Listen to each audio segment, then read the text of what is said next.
Welcome to all mechanical engineering students of the second semester for the subject mechanical engineering workshop lecture.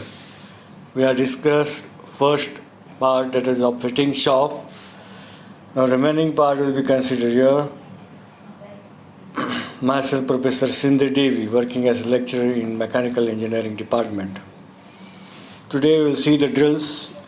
We already know the drills.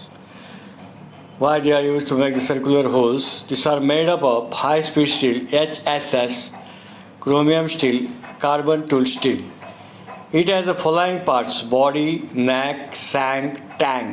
Body, neck, shank, tang. Body, this is the part body. This is the neck. This is shank. And this is tang, which is fitted in the machine. Now, this is a taper shank. This is a parallel shank. We know the shape that is tapering here. Here is the body clearance. Here is the flute, which is depth and part. This part is called as a land. This is the cutting edge, which cuts the material. This is the land. This is a part of the twist drill. Now, which are the types of the drills? The following types of drills are more commonly used. First, flat drill, straight fluted drill, and twist drill. Now, here the flat drill they have given, simple fast straight fluted drill they have given. Here there is no flute, here is a flute that is also straight.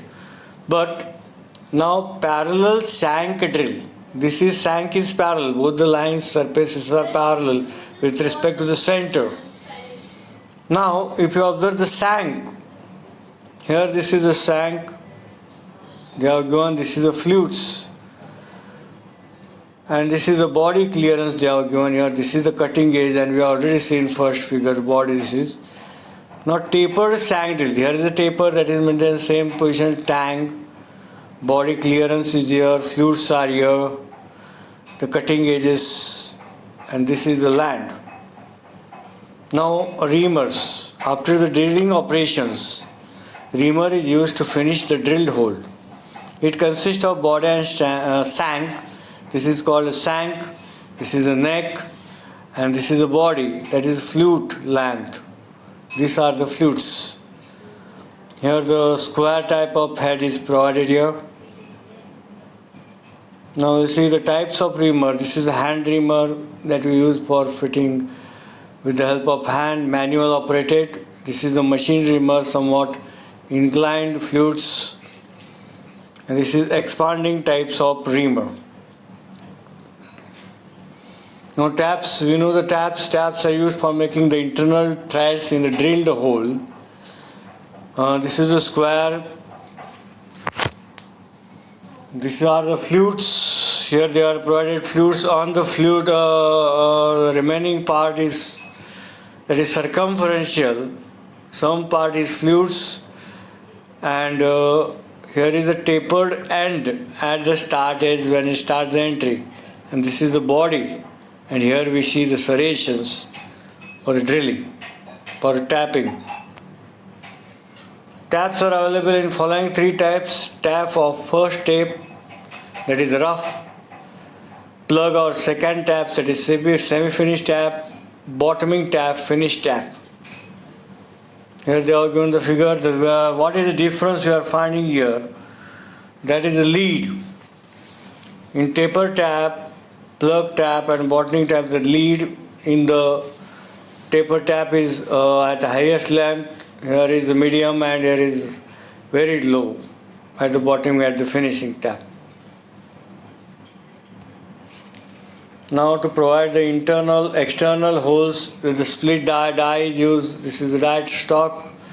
Circular split die here is used. Two plate die is used to make two plates of the die here is separates, which are adjusted by the set screw. This is the die stock by which we rotate. And for the external threads they are used. Now the striking tools For the chipping operations, for the marking, bending, straightening and riveting. These are used for striking purpose like punching, chipping, marking, bending, straightening and riveting operations. Hammer is a basic striking tools. The parts of the hammer: pin, face, eye hole, handle and head. Let us watch the figure.